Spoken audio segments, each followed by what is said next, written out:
Well, don't I feel somewhat foolish? Well, actually I don't, because to be fair to myself, I didn't have a whole lot of time to check this stuff out and do the proper troubleshooting. Anyway, so I'm beginning to believe that it's not just the 34 preamp, which you can see over top the 4052 now. I've put back my 44 on top of the 306, and then I did a bunch of power on. And what I didn't notice before was when I did power it on, I was getting a certain amount of diaphragm movement from my woofers on the power on. It just wasn't as pronounced as with the 34 on power up. So it sort of showed itself up on the 34 power up routine as a sort of a buzz and then a waffling of the woofer.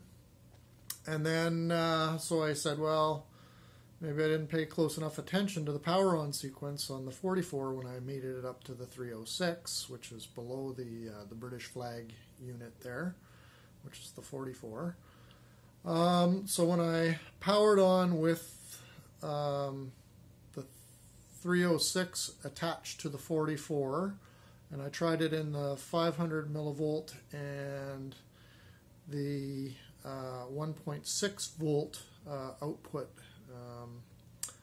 settings on the back, and in both cases, once I powered it up, I was getting quite a bit of diaphragm movement from the woofers on my HPM 100s there that you can see exposed. Although it wasn't a big thunk or anything like that, there was still, you could see movement. So I'm beginning to think maybe it is the protection circuit or the power on circuit of the 306 that might be at fault. I still haven't finished my troubleshooting.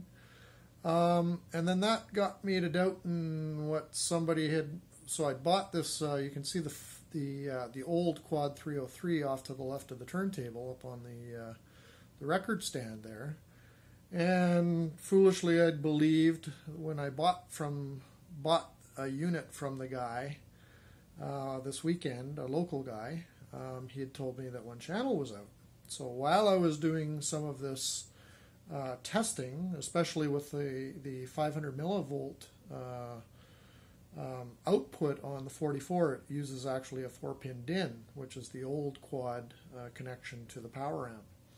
So the only one I had was the one that came with the 303, so I robbed that, put it into the back of the 44, and then it was just a 4-pin to a 2 RCA, so I used the 2 RCA into the back of the 306, and lo and behold, one channel was down, which is what the guy was saying was wrong with the amplifier. So immediately I suspected it was the cable, so I flipped the cable around, and sure enough, yes, the sound came from the other speakers. So the amp is fine, the preamp was fine as far as signal was concerned. However, on the power on sequence, you were getting that sort of thumping from both the 500 millivolt and the RCA 1.6 volt output on the 44 to the 306, and it was actually the 306 acting up, because I know for a fact that the 4052 that I usually had the Quad 44 hooked up to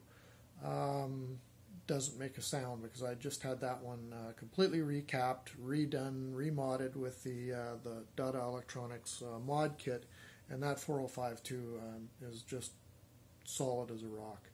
And the two with the 44 and the 4052 work perfectly together. So now I'm beginning to believe I have an issue with both my Quad 34, which of course you have that function F1, F2 light coming on problem, which I understand is probably two resistors that are bad. And also the now I'm believing that the it may not actually be the silencing circuit on the 34 when on power up that might be causing the popping. I think, or the distended driver and the noise. That it's probably the 306 amp. So I'm going to probably have to take them both in to get them checked out. This is where I wish I was an electrician.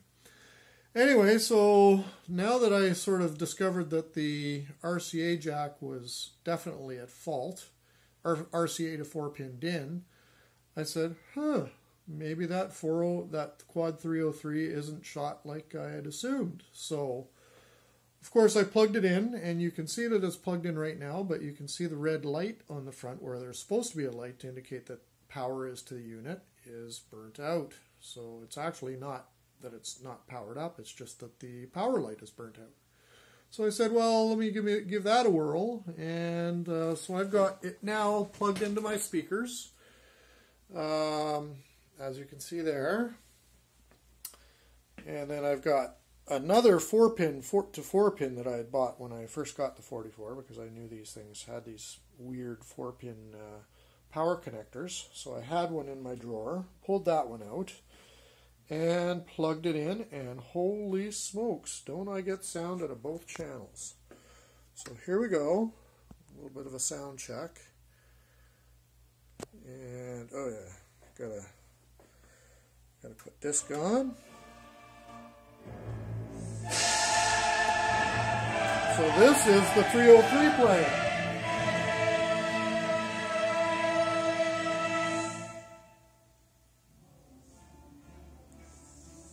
And it actually sounds pretty good. So when I opened up the 303, I was really surprised to see how new the caps look like. So I have no idea the history behind this other than it came from an estate. And some young grandkid got it and then listed it and said, hey, the thing is broken, one channel's gone, so it was just a cable. And the amplifier actually works fine. And when I opened it up, I do have some photos kicking around, which I could probably post. The caps inside look like they're almost new. So I'm thinking buddy whoever owned it before he passed away probably had done some work on it.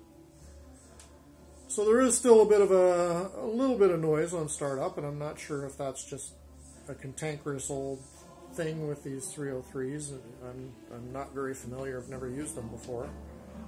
My sort of experience with quad actually started back in the early 80s with the 34, 44, 405.2 and the ESL 63s, which I used to sell in an audio shop way back when as a young adult.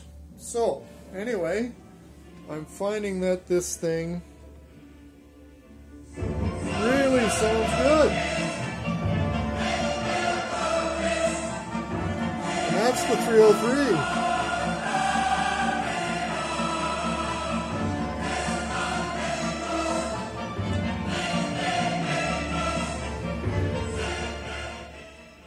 So where I'm at right now is, I know my FM4 works good. I know my 405.2 because I just did the full mod, full upgrade, everything. So the 405.2 is working great. 44 has always worked solidly, and I've never had any issues with it. So it's the two new units that I just bought, which are giving me all the guff, which is the Quad 34. So issues there. And the next thing I got to try, I still haven't done all my troubleshooting, but the next thing I'm going to do is mate it up to the 405.2 and see if I'm getting any of that popping noise on startup, which I think now is the 306.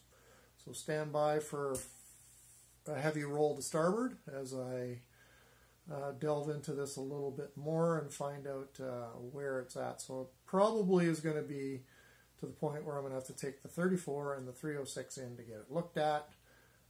With the 34, it's most likely just the red lights coming on when on power up, and with the 306, it's likely you know, the popping sound, which is actually quite common, I understand, with 405s used to have a lot of big problems with those, but there's ways around it and mods to fix that up, hopefully.